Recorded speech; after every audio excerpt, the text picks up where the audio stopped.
Have you ever asked yourself what it means to be normal? Who decides what is ordinary or not? Such a strange thing it is.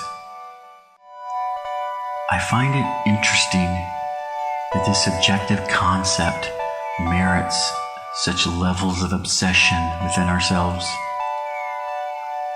Well, after much contemplation, I think I know the answer. Do you want to know what normal is? Normal is what everybody else is and what you are not. You see, there is no such thing as normal when a demon claims you for its own. The truth of the matter is, most people are misinformed when it comes to the actual nature of the demon. These creatures don't spend their days seeking to possess your soul. They have no more use for the insubstantial and immaterial than we do. They don't go into the world mindlessly rampaging with no objective other than to bring suffering upon all who cross its path. Most have purpose and reason. Take me, for example. There was a reason it found me and kept me, much like a farmer would keep livestock. The real motivations of these creatures are much more sinister. When a demon first takes hold of you, it starts preparing you for its design. It begins by severing all bonds of love and support. It wants you to be alone. It wants you isolated. It is from those feelings of hopelessness and helplessness that give it its nourishment to extract. My demon was called Mr. Wink. He first came to me when I was 5 years old. I'm 27 now. My story began in a typical manner, not unlike most folk tales told from generation to generation. It started with a sleeping little boy and the Bogeyman.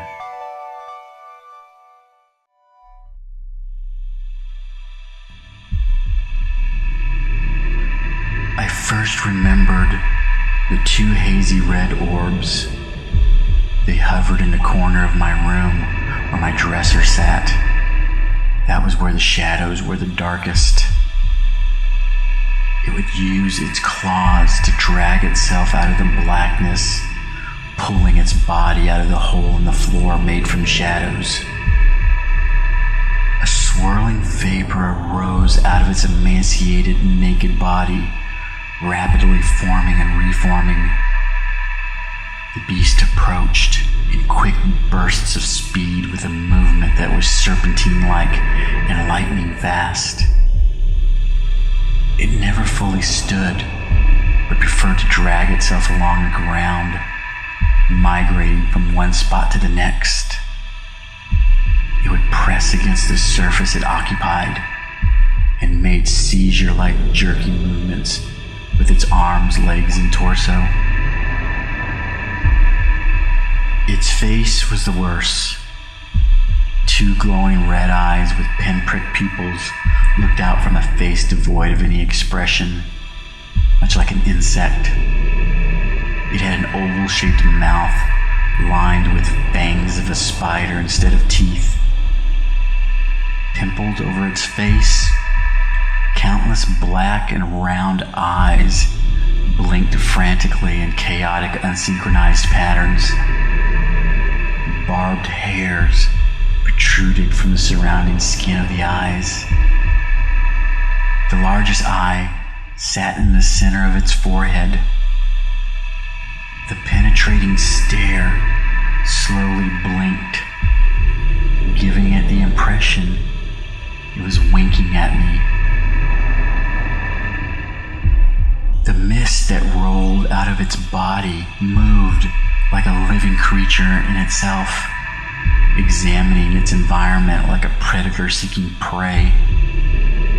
Quickly, it encircled my tiny bed and surrounded my body. The monster grew closer to me. Overcome with terror, I screamed out for my mommy. The black vapor poured into my mouth and pushed back all sound and silenced me. With a sudden jolt, it felt as if an invisible sheet covered my body, with a powerful force pulling down on all four corners, pressing me into the mattress. On that first night, it approached my bed, grabbed me by the throat, and held me against the wall. Its bodily mist paralyzed my movement and restrained my voice. Hot tears spilled down my cheeks. Mr. Wink took one of its claw-like nails and caught a droplet of my tears as it rolled down my cheek and tasted at it. He smiled. It spoke to me for the first time. It didn't communicate with words or vocalization. It articulated its intent with images and feelings planted into my mind. It expressed a sense of ownership and possession. It was a proclamation that I now belonged to it. Threatening images and emotions slammed into my thoughts with a clear message that I was not to speak of him to anyone. It brought one of its single long clawed fingers to its lips and said, "Shh." It turned to leave, but before going, it took one of its sharp-pointed nails, touched it to the tip of its tongue, and made 2 small incisions in the flesh behind my ears, where they attached to my head. They were only the size of a paper cut, but it hurt terribly. In 3 days, it had festered into a severe, painful skin infection that took over a month to heal. Once it faded back into the shadows, I ran into my parents' room screaming in terror. Back then, my parents would soothe my fears and comfort their little boy. Once calm, they took me back into my room and showed me there was nothing to fear. There was nothing under my bed or in my closet. It was only a scary dream, they said. The next night, Mr. Wink came again and hissed in rage at my disclosure of his previous visit. Once again, I was pinned against the wall. The grip tightened around my throat. Images filled with emotion to inflict punishment and retribution overwhelmed me. He released me and proceeded to do something that still haunts my dreams. He held my pet kitten up in his clawed hand and proceeded to kill him in front of me. My kitty was my best friend in the whole world, and I loved him so much. In the end, Mr. Wink grabbed my head and held my dear little one up to my face so that I could look in its eyes when it died. It then slapped my face several times with the small cat's limp dead body. It threw me to the ground and silently vanished into the shadows. In the beginning, I could never predict when or how often Mr. Wink would come. It might come for several nights, one right after the other. Other times, I would not see him for months. Even in his absence, it still affected both my waking and sleeping time. All my life, I've endured the most terrifying lucid dreams imaginable. I have seen everyone I have ever loved tormented and murdered countless times. I have been relentlessly pursued in foreign deserted streets by ape-like ancient creatures that held large spikes in their hands.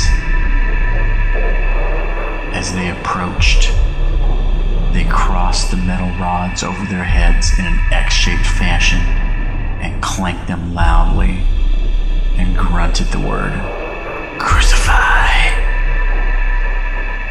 I have been attacked by every grotesque monster imaginable.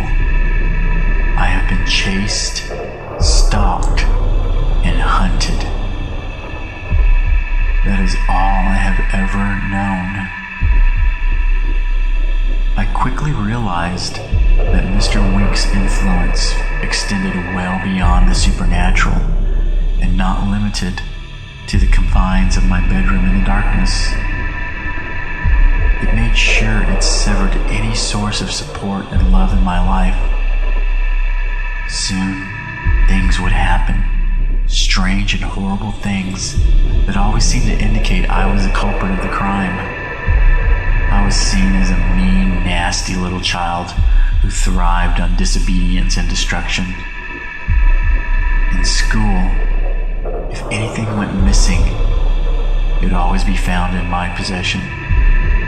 Any animals in the neighborhood would also be found in my possession, all dead, and in most cases mutilated. The most vulgar and hateful words would appear on walls and written on kids' lockers or school books. The words would always be in my handwriting. My childhood was constantly stalked by invisible hands intent on driving a wedge into any relationship of closeness and attachment. Mr. Wink's work was eventually completed. I could now enjoy the fruits of its labor. Thinking back, it was all so clear now. The purpose of creating and subjugating a child to a life devoid of love and happiness was to create a food source. The endless misery and sadness it kept me in, that is what produces the nourishment that powers this monster, and it grants it the ability to move between the mystical barriers between our world and theirs. Now, I would only see Mr. Wink himself when it was time to feed. It had a name for this. I saw mental images that formed the word milking. It would hold its left hand above my face, palms down and fingers extended wide. The murky flesh on its palm would split open to reveal a large mouth, opening and contorting itself into funny faces as if it were yawning after awakening from a long nap. The mouth would suddenly start to gag. The chokes became more intense and violent, all the while making loud and disgusting retching noises. A swollen, slimy, globular mass would emerge from the mouth and fall onto my face with a sickening plop. It would ooze down the sides of my face, and tiny little tendrils would emerge. As always, I would frantically struggle, but the mist that flowed from its body held me tightly. The tendrils burrowed into my skin, my neck, face, in my ears, in my nose, and through the corners of my eyes.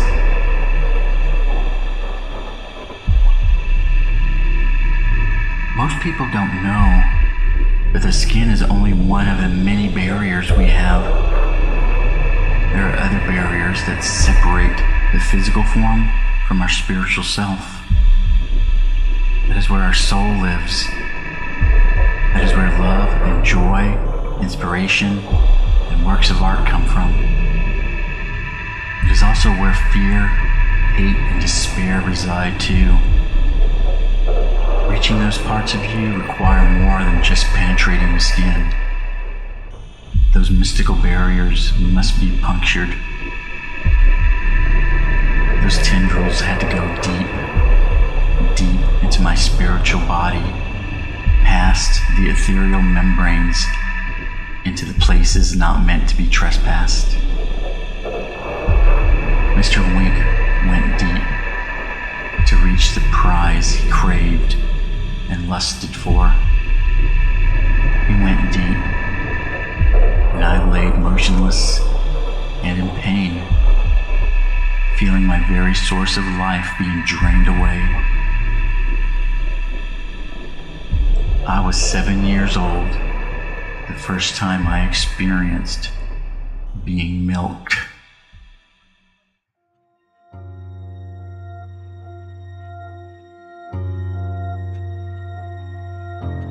That has been my life. I don't know how much longer I can go on like this. Mr. Wink ruined my life.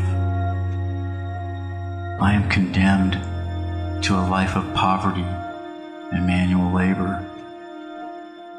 I can't hold a job or make friends. Drugs and alcohol plague my days, and Mr. Wink still haunts my nights.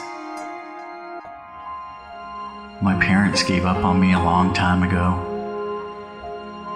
It was the only way for them to find some happiness in the later years of their life. They passed away, holding firm to their decision that they had no son. Mr. Wink paid close attention to my parents. He attacked that relationship with a hateful ferocity. He subjected them to the vilest and most unforgivable displays of delinquency and debauchery, and made them believe it was from their highly disturbed and unsalvageable child. I never knew what it was like to have my mother and father look down upon me with pride and love. It was always with disappointment and eventually resentment. Now, I have no one in my life today.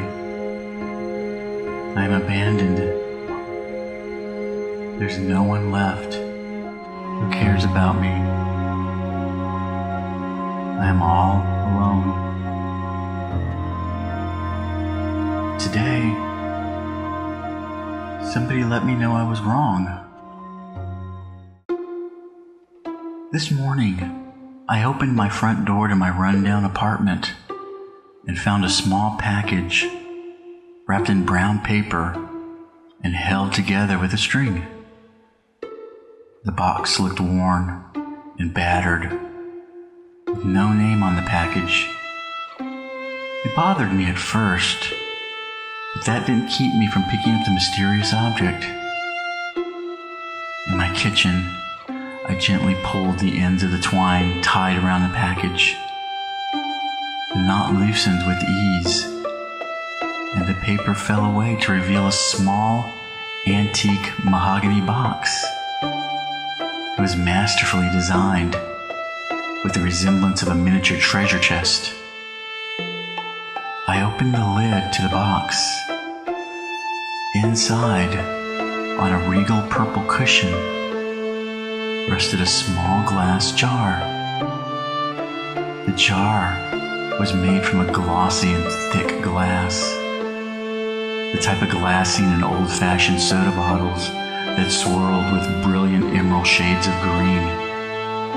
The thick lid was attached to the jar by a shiny steel hinge that was fastened to a brass fixture that wrapped itself around the top of the jar and came together at a latch made from silver. Etched into the glass were a variety of strange figures and shapes.